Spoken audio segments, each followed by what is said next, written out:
this is Stampy, and welcome to a Minecraft Let's Play video, and another video inside of Stampy's lovely world. Good morning, William Beaver, hi! Good morning, Polly Reindeer, and good morning, Fizzy Elephant, who is...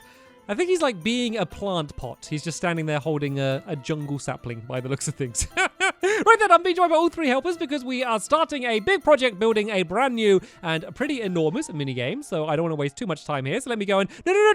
Oh. Oh, I thought you were going to go and try and cut the cake. Where did he go? He just disappeared. Look at that. He was there and then just poof, he's gone. Right, I guess I'll take some spare shears. I might need that today actually because we are building out of a lot of wool. Anyway, let's get a move on. Nom nom nom nom nom nom nom nom.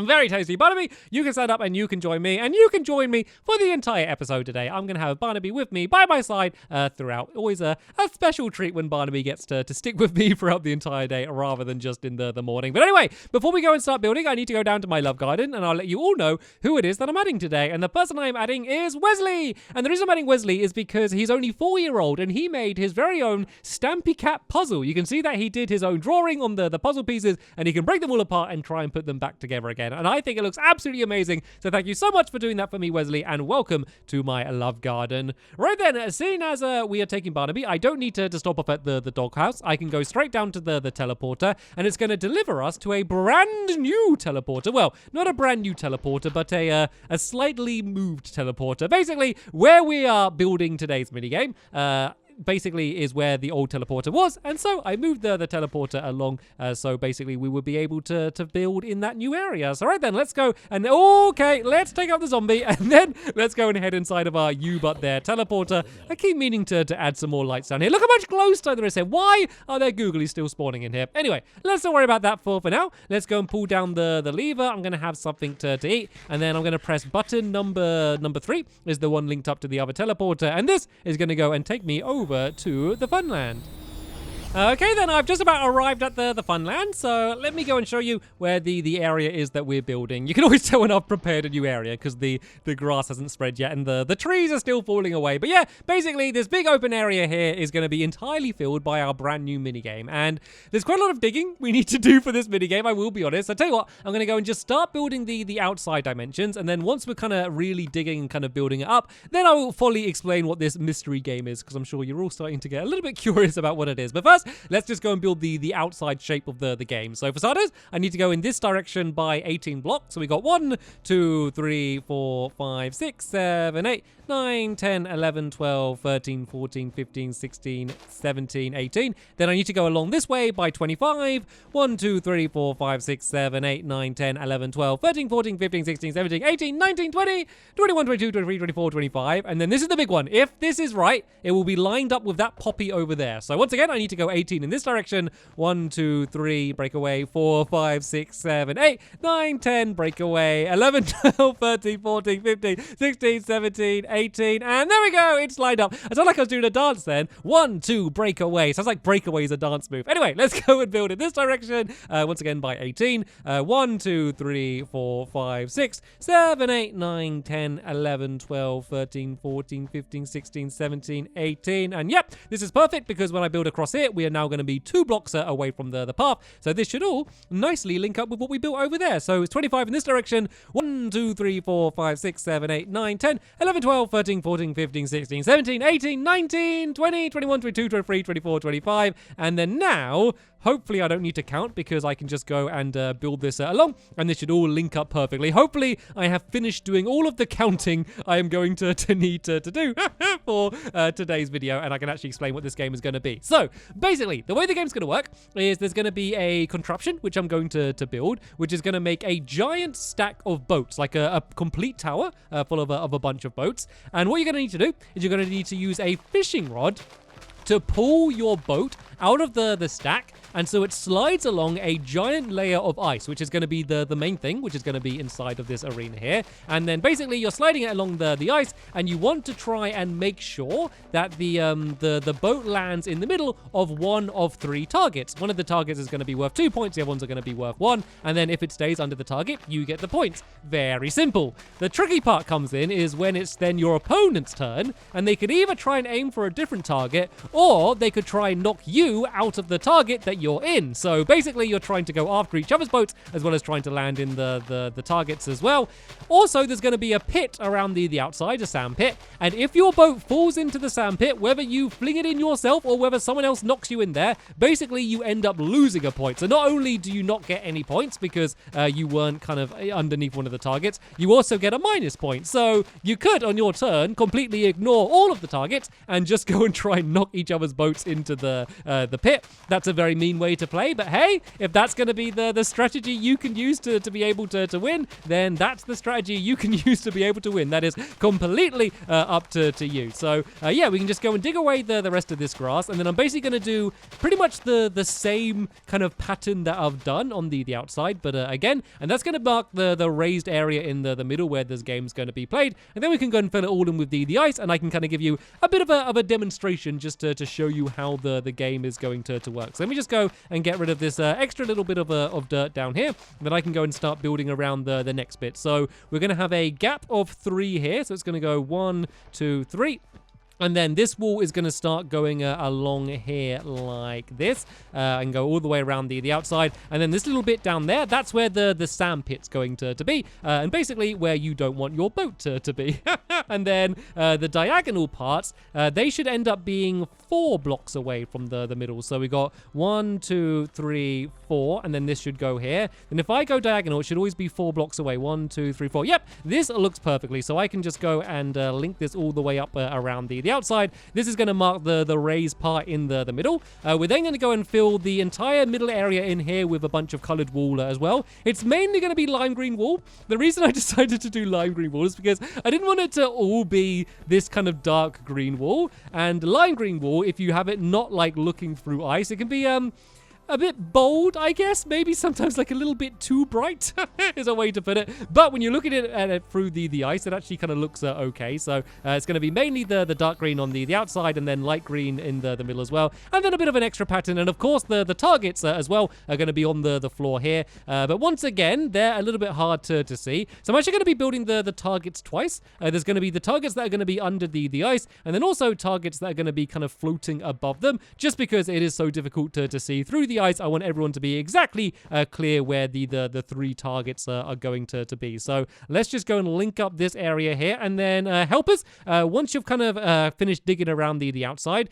Do some of you want to go and start filling in this entire middle area here with lime green wool, and then I can go and start adding in some of the targets. So once I've linked this up, hopefully perfectly to this side over here, I can go and start doing some of the sand pit just to mark where that's going to be. It's basically going to be down. There we go, down where William Beaver is down under the ground there. So basically, we can dig all the way around this side here. And it's going to be a sand pit. It just seemed to make sense for it to be a sand pit. That just seemed like a bad thing for you to fall in. It just seemed like the opposite place for where a boat should be. Just stuck in the sand. It seemed like one of the hardest things. Then again, maybe if there's some sand dunes, you could go sailing down in a boat. Could be pretty fun. I did originally have the idea to do it as like a moat, like of water around the outside, which I thought could be quite cool for the boats to fall in there. But I just thought it'd be really annoying if like players end up falling in the water, and then at the end of the game when you're trying to gather up all of the boats, it'd be really annoying because you've got to like wade through the water, and water's just so annoying to go through really slowly. Even with boats around the place, it'd be really annoying. So I have decided to stick with the sand pit. So I've got a bunch of sand on me here. We can go and kind of start filling in all of this area here to mark where it's going to be. Pardon me, it should be perfectly safe for you to jump up and stand around and join us. And please don't get in my way too much while I'm trying to build the sand around the outside here.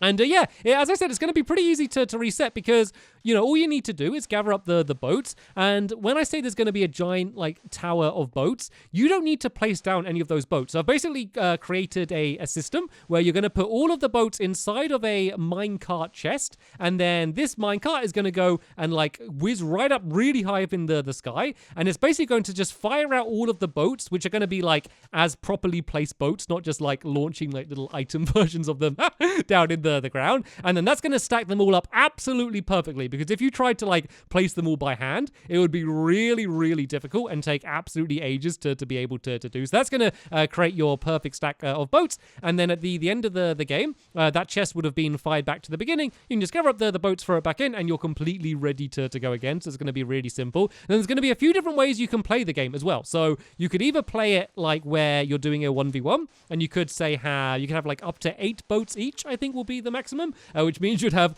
lots of opportunities to be knocking each other's boats out the way. It's a very good game to try and create enemies of your friends if you try and really upset them by doing that a whole lot. Or you could do like a 3 or even a 4-player game. You could do a 4-player game where you have 4 boats each, and then you just kind of take it in turns trying to go after each other, and that could actually be a really fun way to play the game. So when we kind of come to doing the tournament, we are going to try all of the different styles of the game. So what I'm basically doing now is a bit of a pattern on the floor. It's going to be a pattern that you're hardly going to be able to see at all because of the ice, but I know it's there, and that's kind of what matters, and it makes me happy. But first, before we do that, let's go and start adding in some of the targets themselves then, shall we? So this one at the back here, this is going to be the one that's going to be worth the most points. This is the most valuable one, and it's also going to be the furthest away from where the boats go. So I need to count in by 6 blocks here.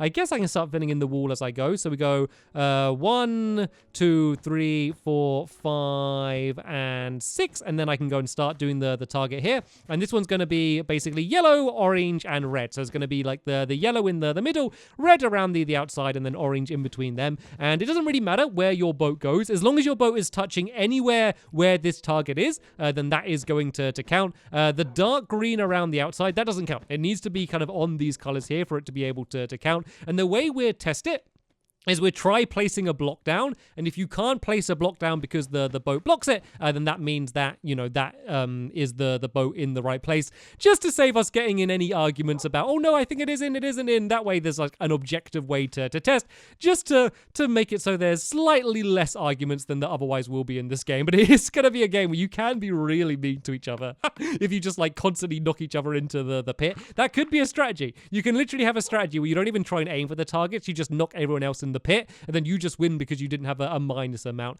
Anyway, let's see if this is in the middle. If it is, this should be 11 blocks to the side here. So 1, 2, 3, 4, 5, 6, 7, 8, 9, 10, 11. I'm sorry, I told you I was done counting. I'm almost done counting. There's only a tiny little bit of counting left to do.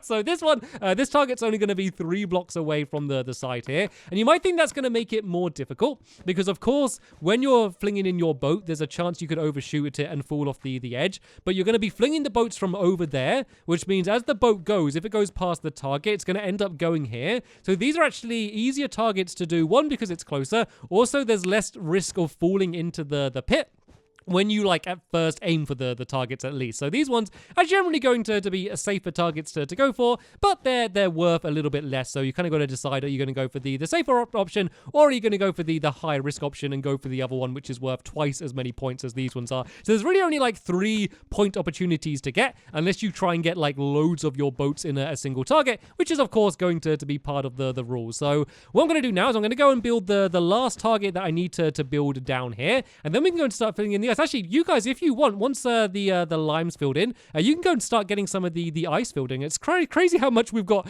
done already. This has been built so fast, and I'm very happy about that. So right then, let's go and mark out where this target's going to be. Once again, it's going to be in the same style as all of the other targets. Like, I did kind of experiment with making these targets bigger to make them easier, but I think this is just about the perfect size. Like, it's surprisingly big, especially because the boat doesn't have to land exactly in the middle. As long as the boat is kind of anywhere around it, it still counts. So I think this is a pretty nice size to have the target. And I want it to be difficult. I don't want it to be easy. But the difficult thing is not undershooting. It's more overshooting. Like, it's amazing just how fast the boats can travel on ice. Like, the reason this game is so big is just because of how far you can make the boats go. Like, you could make it so the boat just goes from there and completely flies off the other end. Like, you can make it go absolutely flying. And the way you do that is you basically hook onto a boat.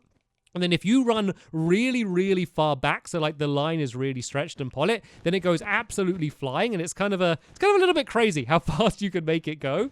So you do have to be really careful. And let's just make this pattern a little bit more interesting in the middle here, shall we? Let's just kind of build out around here just to make it not look like a normal cross in the middle. We can make it go and look a little bit fancy. Maybe go like this, possibly. We could do that, and then maybe break away these middle bits like this. Like this literally doesn't matter at all. No one is ever going to see this pattern again just because it's going to be covered up with the ice and then you can hardly see it. But we know it's there. We know there's a little cool pattern in the middle down there. Right then, let's go and break away this dirt here. We can get Barnaby to stand up, and then we can go and start covering the entire area with ice. And then I can go and throw down some boats. And we can do a bit of a demonstration. So, of course, for now, when I just put down the boats, I'm just going to be putting them down on ground level. When there's an enormous tower of boats, you can kind of decide whether you want to go for a high up boat or like a low down boat or whatever you want to do. So that's going to really change because when it's higher up, of course, it starts from higher. So it's going to fly through the air for longer until it hits the ground and goes along the ice. But it's actually sometimes easier to fling a boat further on the ground level, only because it kind of gets a little bit more momentum when it's sliding along the ice rather than flying through the sky. So you're going to have to adjust your aim a little bit depending on how high up your boat is from the stack. In the demonstration, as I said, it's just going to be down on the ground, so it's going to be the same every time. But I can kind of show you just how far you're going to be able to fling the boats along the ground. And oh no, we need to build it in different areas. I keep trying to switch different areas to not build near my helpers because it's really difficult when we're all building. And then Barnaby, you're not helping either when we're all building in the same place because ice is a bit of an annoying thing to place in the wrong place. One, because you can't get it back, and also sometimes when you smash it, it gets turned into water, and that is just a really awkward thing to have to deal with when you're trying to do the building. And oh yeah, no one place down torches. It sounds obvious. It sounds like it goes without saying, but please, no one place down torches because we will absolutely wreck this game if all of the ground starts melting away.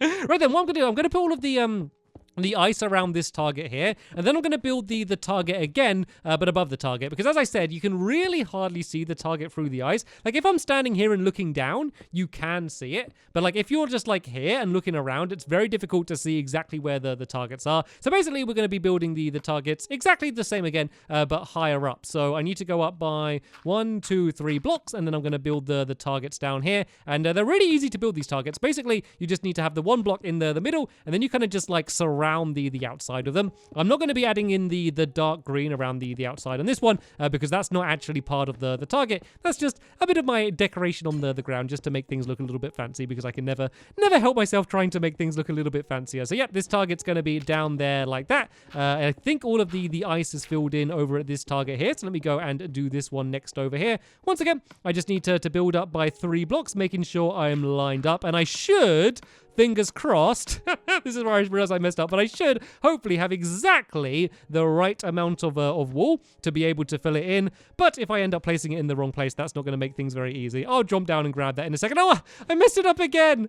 This is what happens. Like, the faster you try and build in Minecraft, the slower you're going to end up building, just because the more mistakes you're going to end up making. And Barnaby has decided to jump on top of the target. Barnaby, you know what? You are absolutely fine up there. If you want to play climbing around on top of the target, that is fine because that will keep you nicely out of our way when we go and fill the rest in. So it looks like I did have the right amount of wool for that one there. This is the last big test of my ability to count the right amount of materials to see if I got the right one for this one here. And it looks like I do, because it's just the 4 magenta around the outside here like this, and then the 8 purple, which is going to surround around the outside here. And then this is basically the game done. So if you wanted to do like a super simple version of this game and just kind of play the game and not worry about the fast way to reset it, you could literally just build this and then just play it with your friends, and instead of having the tower of boats, you could just take turns placing the boat. It's a slightly different game because you don't have the tower, but you could completely play the game. So this could be the game 100% done. It's not, because as I said, I can never resist trying to be fancy, and I want to build the big fancy mechanism to automatically reset the game. But I can now go and demonstrate how the game's going to work. So there's going to be 1 block of green wool down here, and then the boats are all going to fall down and be stacked right on the very edge here. So tell you what, let me go and jump out of the arena for a second. And let me go and make a crafting table. And let me just go and make myself some boats. I can go and make a few of these. So the great thing about boats as well is there's a bunch of like different types of boats that you can make, like with the different types of wood. So it's going to be really easy to keep track of like who's because someone's is going to be the birch boats and someone's going to be the spruce boats or the oak boats. So it's really easy. Like it's basically like everyone's got their own color. So Fizzy, for a second, can you move? You're like right in the way of where I'm about to try and fling this boat. And added obstacles could be more fun, but when you're literally right in the way, it's not going to work very well. So sorry, Fizzy. Can you? I don't want to do it. I don't want to do it myself because I'll feel mean. But could you move that out the other way because that is literally right where I'm going to try and go. So basically, what I'm going to try and do is I'm going to go and try and flick this boat so it flies all the way across and then lands under Barnaby. So if everyone steps out of the way off the arena for now, and then I'll see where I'm going to be able to get it in. I feel like it's really high pressure for some reason. I feel like everyone's watching me, and I know they kind of are, but it makes it more difficult because it's the first ever test. So as you can see, look how far I can stretch this back. If you stretch it back this far and fling it, look how fast it goes. Look at that. It goes flying. Oh, that's way too fast. That's way too fast. Not even close. That was embarrassing. That was awful. Right. Someone else have a go. Someone else show me how it's done. There's the boat placed down there. Word of warning. Don't do it that fast. I told you the arena needed to be big, and I wanted it to be like that. I didn't want it to be too easy to get it in place. I wanted it to be possible for you to overshoot, because otherwise it would just be boring if no one gets it stuck in the pit. So, William, don't do it too hard. Do it rather lighter than too hard. That's too hard. Look at it going. It's going flying. That is unbelievable. Right, I'm going to have another go, and I'm going to try and do it lighter. I'm also going to add some ladders around the area here. And the reason for that is because otherwise, when you fall in the pit, there's going to be no way for you to get out. So these ladders allow you to climb up, and then you can just jump to the game. I don't want to do any ladders on this area here because the ladders basically count as a block. And if the boat ends up landing on it, it would stop it from going down into the pit. And that would just mean it'd be really funny if your boat's kind of hovering there. But I think I want more people to fall into the pit, so I'm not going to do that. Did you grab the boats then there, William? Can you place it down? Then I'm going to go and have another go trying to flick it. So lighter than you think. That's what I need to remember. Don't do it too hard. That's going to be the trick. And if you think that one's going fast, imagine like trying to get these ones that are even closer. Right, maybe to about here, maybe? All right, let's go and fling that one. Oh, that looks better. Oh, that looks good. Oh, it might be too short, actually. Oh, no. Oh, this is okay. Go on, stop. Stop now, boat. Boat, please stop. It's so tempting just to not jump in front of it. And oh, no, too far again. Still too far. Okay, is it going to go down the pit, though? Stop. No, boat, stop. Please stop, boat. Please, no, stop. Stop. No, into the pit.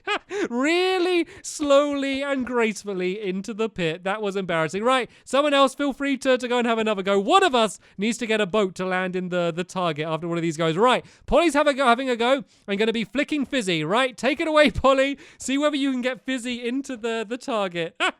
She's pulling a bit further back. I don't know if you need to pull it a bit harder when you're pulling an elephant. And whoa! Fizzy went flying. It's also a bit easier when you can steer the boat. Or maybe it isn't. Right, I'm going to have another go. Okay, you go now, Polly. No, you go now, Polly, and I'll go after you. Because this means that if you get it in the target, then I'm going to have an opportunity to try and knock you out as well. So lighter than you think, Polly. That's the only advice I can give you. Lighter than you think. Because we have been overshooting it like crazy enough. There it goes. Off it goes. Goodbye, boat. So I do actually think it is going faster because it's the bottom one down here. If you're doing one of the top ones, you actually do need to pull it back further. And the good thing about that is you can't just learn like exactly where you need to stand to fling it. You're going to have to like keep adjusting it every time to make sure you get it right. And I think that's just too fast. We are just doing absolutely awful. Can I stop it? Can I pull it back? Nope. I can't even cheat to be able to win. So we obviously need to do a lot more practice. But before we do that, we are going to need to try and finish the mini game. So yeah, in the next episode, I'm going to be doing all of the mechanisms to show you how it can automatically be reset. And I think it's really cool. I think it's a really smart way. And it's just really fun, just basically seeing it raining down boats into a really tall tower. And we're going to be doing it up to 18 boats in a single tower. So yeah, it's going to be a pretty big tower. Actually, no, 16 boats I think is going to be the maximum we can do. Basically, there's a limit to the amount of boats that you can have in the console edition in one area. So I'm pretty much right up against the limit for this game. Anyway, that is going to be the end of this episode here. I want to say a very big thank you to all of my helpers for helping out so much to get this much of the game done. Of course, a very big thank you to you for watching, and I will see you all later. Bye!